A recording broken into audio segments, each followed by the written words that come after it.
자, 오늘 종료주일입니다. 부활주일 전주일이죠. 그러니까 다음 주일이 부활주일이고, 오늘은 종료주일, 고난주간이 시작되는 주일입니다.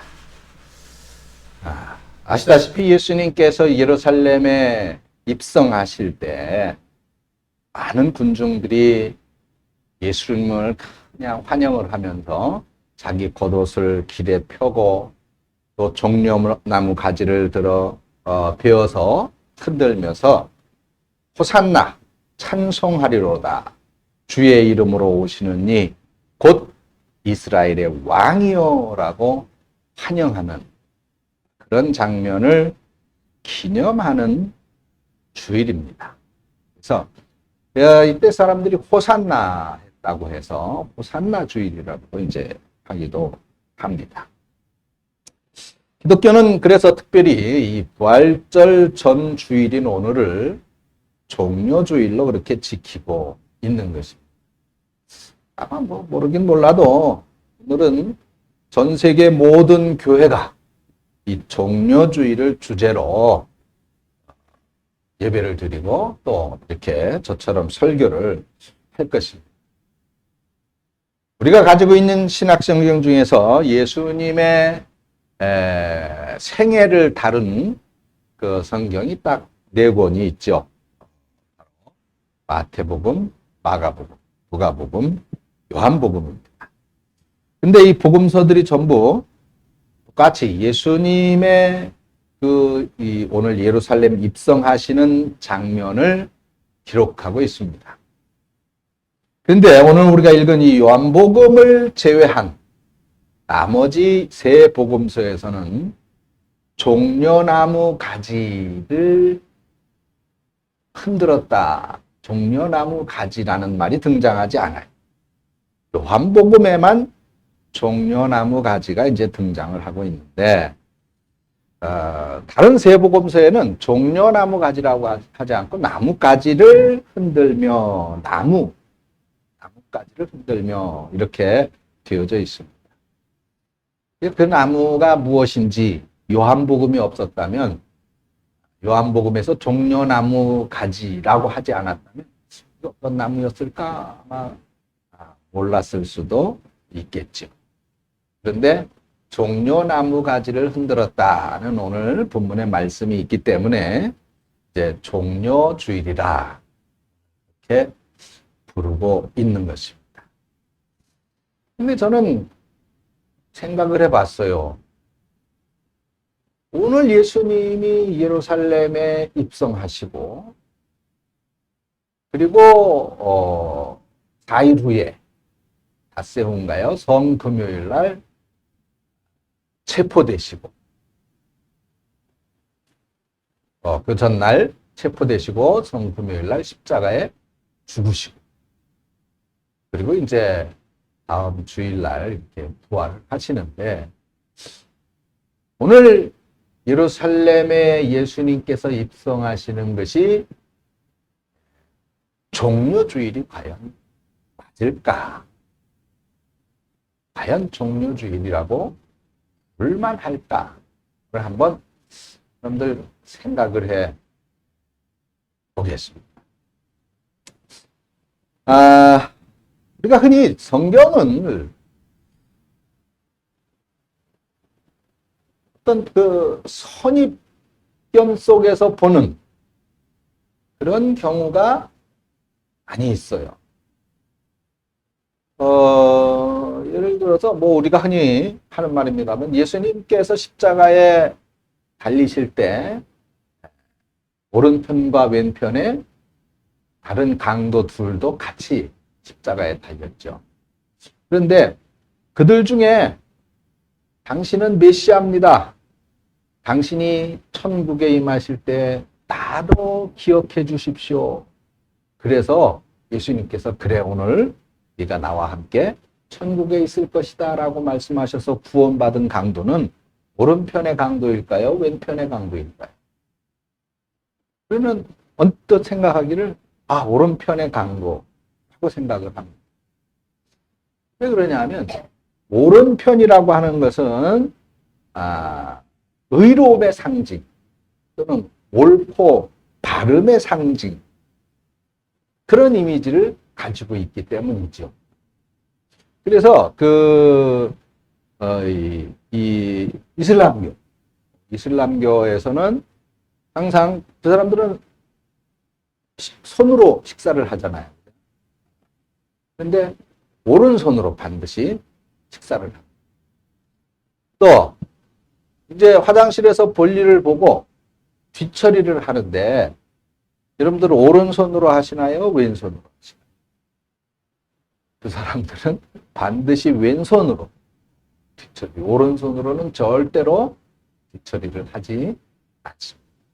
아마 요즘은 뭐 비데를 써서 왼손 오른손 가릴 것 없이 그냥 가만히 앉아있고 비데 온풍 바람 나오는 것만 눌러놓고 가만히 앉아있으면 뜨끈한 바람이 나와서 다 말려주겠지만은 그렇게 오른손 왼손을 오른손은 거룩한 손, 왼손은 거룩하지 않은 손.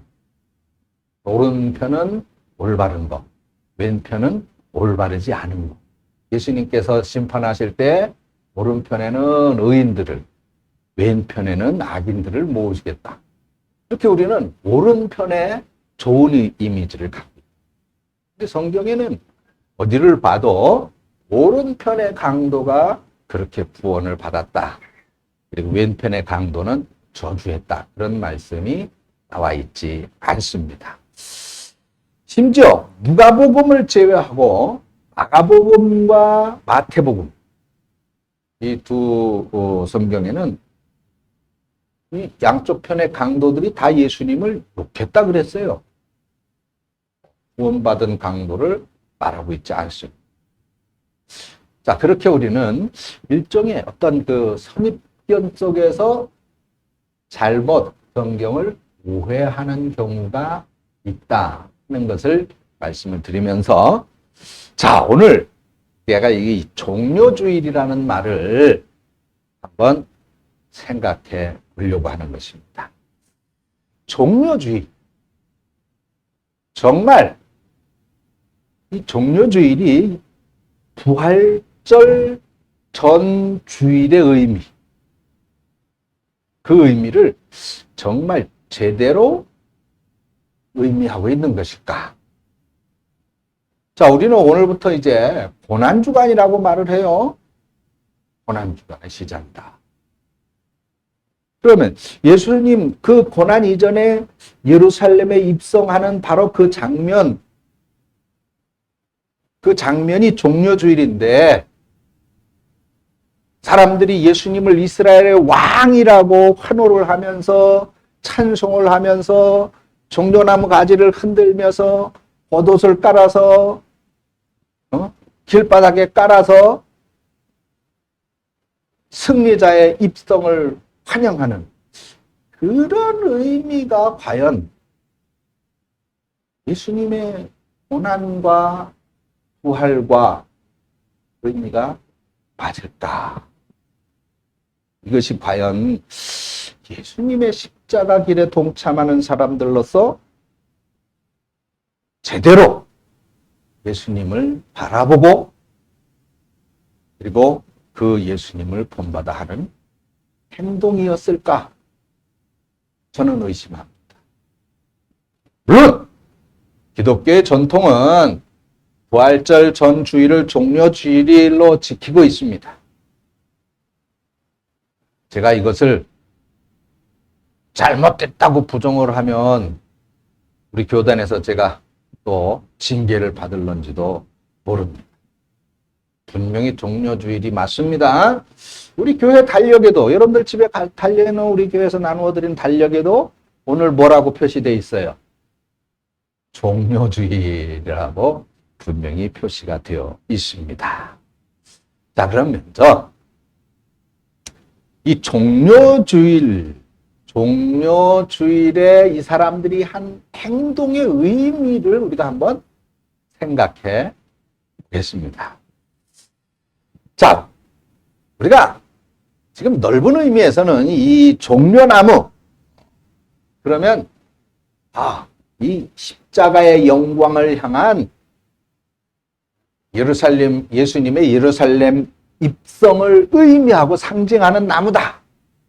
우리는 그렇게 생각할 수 있습니다.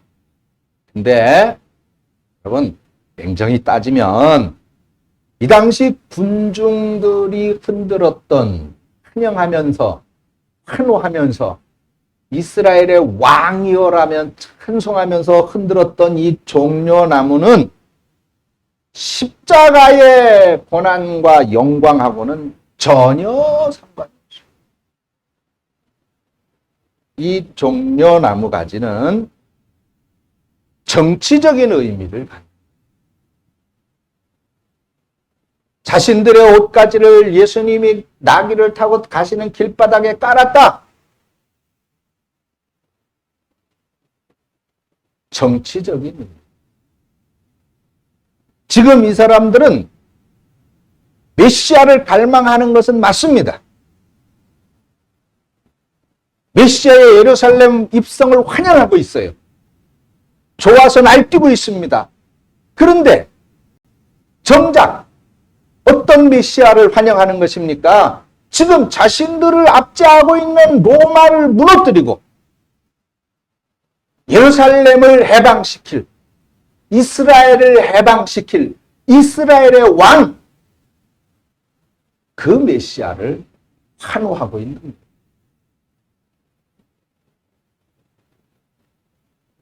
또한 이 종려나무는 의인과 다산을 상징한다고 합니다.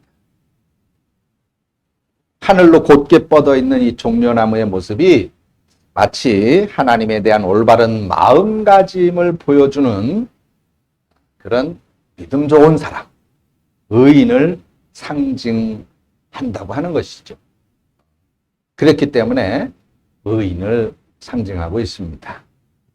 그리고 그 종려나무에서 주렁주렁 열리는 그 열매는 유대인들에게 있어서 여인의 최고의 축복인 다산을 상징한다고 그래요. 그래서 이 종려나무를 히브리 말로 타마르라고 하는데, 유대인들은 이 딸의 이름을 다산, 자식을 많이 낳는 다복한 여인이 되거라 라고 하는 의미에서 이 타마르라고 하는 이름을 많이 지어준다고 합니다. 우리가 성경에서 다말이라고 하는 이름을 발견하죠. 다말이라고 하는 이름이 바로 이 타마르에서 유래한 이름이다. 다산을 상징하는 종려나무에서 유래된 이름이다. 이렇게 생각하시면 됩니다. 아무튼 고대로부터 이 종려나무는 가나안을 대표하는 식물이었습니다. 예수님이 태어나기 1500년 전에 이집트의 파라오가 이 가나안 지역의 반란을 진압한 다음에 그걸 기념하기 위해서 카르낙 신전이라고 하는 곳에 벽화를 그렸는데, 그 벽화에는 가나안 땅의 상징인 이 종려나무 열매를 그려 넣었다고 합니다. 또 종려나무는 고난 가운데에서도 희망을 보게 하는 식물이었다고 그래요. 물이 없는 척박한 땅 광야를 여행하는 사람들이 멀리서 이 종려나무 가지를 보게 되면 근처에 뭐가 있다는 거예요. 물이 있겠구나. 오아시스가 있겠구나. 그래서 희망을 가질 수가 있었다는 것입니다. 그래서 이스라엘 민족은 초막절이 되면 종려나무 가지를 흔들면서 광야 40년 세월을 추억했다고 했죠. 애굽에서 해방되어져서 자유를 얻게 되어진 축복의 날. 그래서 종려나무 가지를 흔드는 것입니다. 또 종려나무라고 하는 이름 속에는 불사조를 뜻하는 피닉스가 들어있다고 그래요. 왜 그러냐면 이 종려나무 가지를 베어내고 그 남은 그루터기가 있을 거 아니에요? 근데 그 그루터기를 불에 태워도 그래도 거기서 또 싹이 나가지고 자라난다고. 이런 종려나무의 특징 때문에 유대인들에게 있어서 종려나무는 승리를 상징하는 것이고 부활을 상징하는 것입니다. 그래서 종려나무는 그야말로 로마의 이 압제로부터 승리하고 해방되어지는 유대인들의 강력한 민족주의를 대표하는 그런 나무가 되었던 것이죠. 주후 66년에 유대인들이 로마 제국에 대항해서 반란을 일으켰는데, 그리고 7년간의 긴 항전 끝에 마사다에서 최후를 맞이할 때까지 유대인들은 세계 최강의 로마 제국을 괴롭혔죠. 이때 반란을 주도한 사람들이 이제 열심당원들입니다. 그 사람들이 이제 자신들이 만든 그 화폐가 있었는데, 동전이 있었는데 거기에도 자신들의 해방, 자신들의 승리를 상징하는 종려나무 가지를 새겼습니다. 후에 이제 유대인의 반란을 제압한 로마도 역시 이제 동전을 만들었는데, 그 동전에는 로마를 상징하는 로마 군인과 그리고 유대인을 상징하는 종려나무, 그리고 그 종려나무에 등을 돌리고 무릎을 꿇고 있는 유대인 여자를 새겨 넣었다고 합니다. 아무튼 자, 예수님 시대를 포함해서 로마의 식민지로 박해를 받던 그 시대의 종려나무는 그냥 이렇게 단순한 의미의 나무가 아니었다는 것이죠. 상당히 다분히 이스라엘의 민족적 염원인 로마의 압제로부터의 해방을 의미하는 민족주의의 상징이었던 것입니다. 여러분, 우리 그 일제강점기 기간 동안에 독립투사들이 품속에 은밀히 감추고 다녔던 우리 민족주의의 상징, 민족해방의 상징, 그것이 무엇입니까? 태극기죠. 네, 지금 이스라엘 사람들이 예루살렘에 입성하시는 그 예수님을 보면서 종려나무 가지를 흔들면서 뭐라고 외칩니까? 이스라엘의 왕이라고 외치고 있습니다. 이것은 우리나라 김인현 3월 1일에 태극기를 흔들면서 무엇이라고 외쳐요? 대한독립 만세라고 외치죠. 똑같은 의미인 것이다. 똑같은. 당신은 드디어 이제 우리를 로마로부터 구원할 이스라엘의 왕이라는 것입니다. 이제 이 예수님이, 이 메시아가 예루살렘에 입성을 했으니 로마는 이제 개박살이 날 것이다. 로마는 이제 끝이다. 드디어 우리들의 날이 될 것이다 라고 생각을 합니다.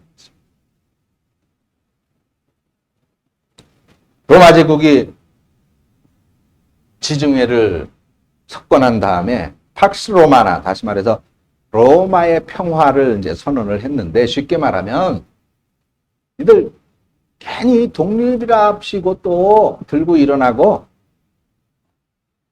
반항하지 말아라. 너희들이 로마의 객이지만 않으면 너희들 편안하게 평화를 누리도록 안전하게 살게 해주겠다. 그런 말입니다. 로마의 통치에 반대하거나 로마의 황제에게 협력한다면 너희들이 조상 대대로 내려오는 그 땅에서 평화롭게 살 수 있게 해주겠다. 그런데 유대인들은 유일신이신 하나님 외에 로마 황제를 신으로 섬기고 있었죠. 자존심이 강한 유대인들은 그걸 용납하지 않고 결국 로마 제국의 지배를 벗어나기 위해서 비밀 결사 조직을 만듭니다. 그게 열심당이잖아. 예수님 시대 때 열심당 가운데 몇 사람이 예수님의 제자로 활약하게 되어 있어요. 여러분 다 잘 아시는 대표적인 사람 그 중에 누구예요? 베드로. 이 열심당원들은 항상 뭘 갖고 있다? 칼을 가지고. 언제든 기회가 되면 로마 군인, 로마인을 살해할 목적으로 칼을 들고. 예수님이 십자가에 달리시기 전 잡힐 때, 새벽에 잡히실 때, 베드로가 칼을 뽑아서 제사장의 종 말고의 귀를 쳐서 자른 사건도 있었죠. 그래서 예수님의 이 주변을 따르며 예수님을 환호했었던 그 사람들은 당연히 로마 제국을 물리치고 자신들을 해방시킬 이스라엘의 새로운 왕으로 예수님을 생각했던 것입니다. 사람들은 듣고 싶은 말만 듣는다고 그러잖아요. 그래서 예수님이 아무리 너희들 원수를 사랑해야 돼. 내가 너희들 발 씻긴 것처럼 너희들 서로 겸손해야 되고 섬겨야 된단다. 그게 하나님의 백성의 모습이란다. 그걸 아무리 가르쳐도 그건 귀에 안 들어왔어요. 죽은 자를 살려내. 물고기 2마리, 보리떡 5개로 5,000명을. 예수님이 가서 말만 하면 어떤 귀신이든 들렸던 사람이 멀쩡해져. 눈을 못 보던 사람이 보게 돼. 중풍병자가 벌떡 일어나. 안진뱅이가 갑자기 일어나 뛰어 돌아다니. 이런 모습을 보면서 자신들은 예수님이 로마의 식민지부터 자신들을 해방시킬 메시아가 맞다고 굳게 믿었던 겁니다. 바로 그 생각이 최고조에 달한 순간이 바로 오늘 본문의 예수님이 예루살렘에 입성하는 순간이 되는 거예요. 드디어 때가 됐다. 드디어 이 식민지 생활은 끝이다. 그래서 백성들이 종려만 나무 가지를 흔들고 길바닥에 옷을 깔았습니다. 이 장면은 전쟁에 나가서 승리하고 돌아오는 장군을 환영하고 맞이할 때 하는 모습인 거예요.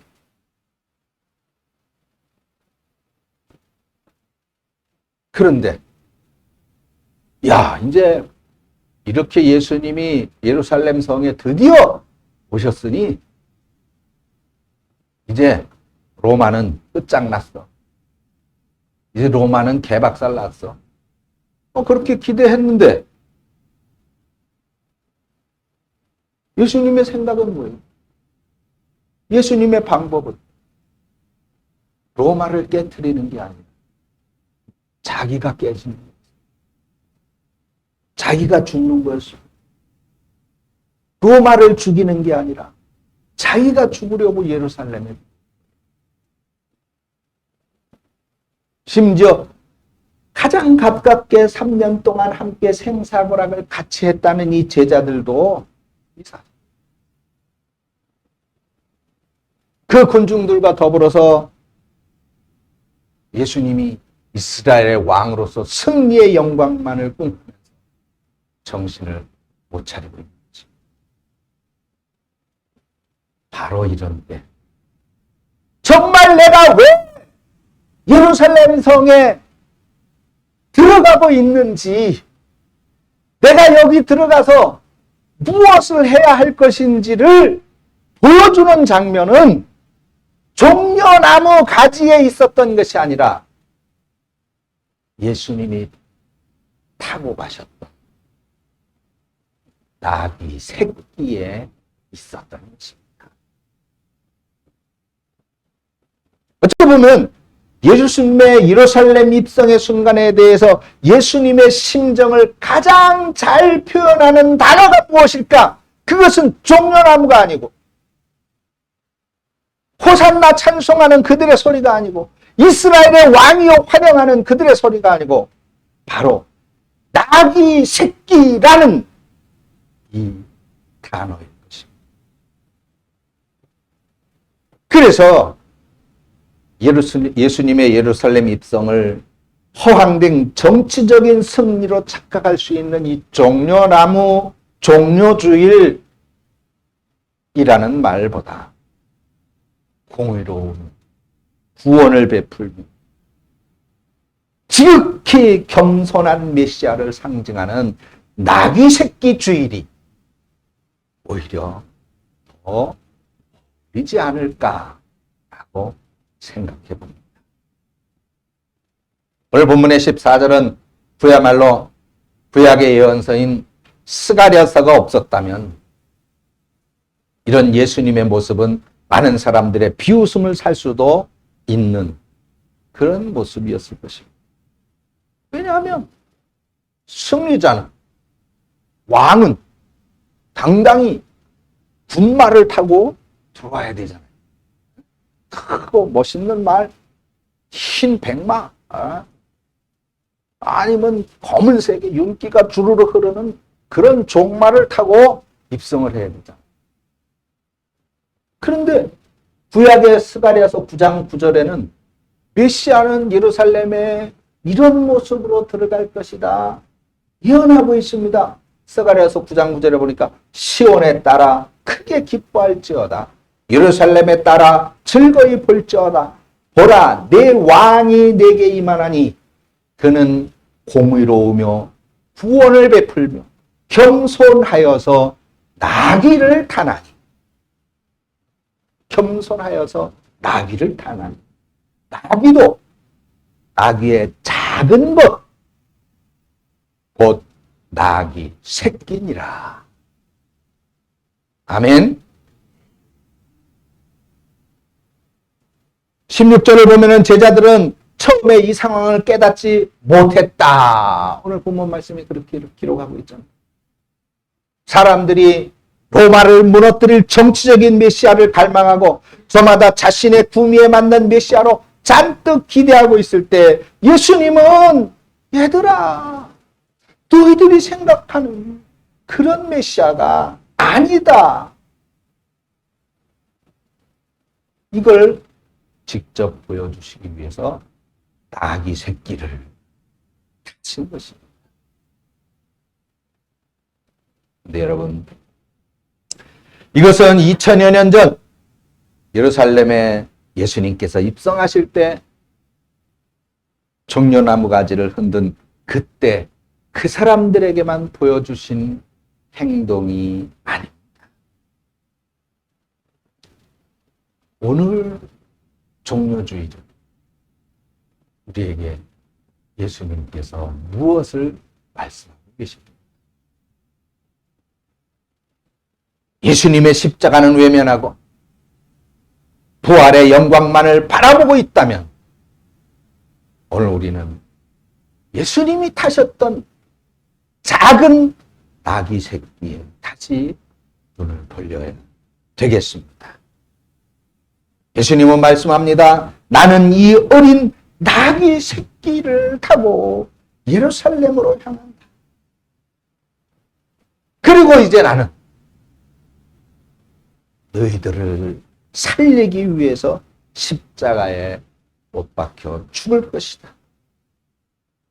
십자가의 고난이 없이는 부활의 영광도 없단다. 그러니 너희도 나의 길을 따라오거라. 내가 먼저 골고다 언덕에 가서 기다릴 것이다. 사랑하는 성도 여러분, 한 주간 이제 한 주간입니다. 예수님이 예루살렘 입성하시는 호산나 찬송하리로다 이스라엘의 왕이여라며 환호하고 부르짖으며 종려나무를 가지를 흔들고 길바닥에 자신들의 겉옷을 깔던 그 모습이 우리는 주목하지 말고 우리를 구원하시기 위하여 겸손히 나귀 새끼를 타셨던 예수님의 겸손하심 그리고 고난당하신 것을 기억하는 고난주간이 되기를 바랍니다. 그래서 십자가의 고난과 부활의 소망 가운데 승리한 우리 성도 여러분들 되시기를 주님의 이름으로 축원드립니다. 기도하겠습니다. 하나님 아버지, 오늘 종려주일을 맞이해서 종려주일에 주님께서 예루살렘에 입성하신 의미를 다시 한번 새겨보았습니다. 나의 죄 때문입니다. 나의 어리석음 때문입니다. 나의 교만 때문입니다. 주님, 이 모든 것을 용서하시기 위하여 십자가에 죽으셔 피 흘리심을 믿습니다. 그 피로 우리를 다시 한번 정결케 하시고 우리로 겸손하게 나귀 새끼를 타셨던 그 주님을 기억하고 그리고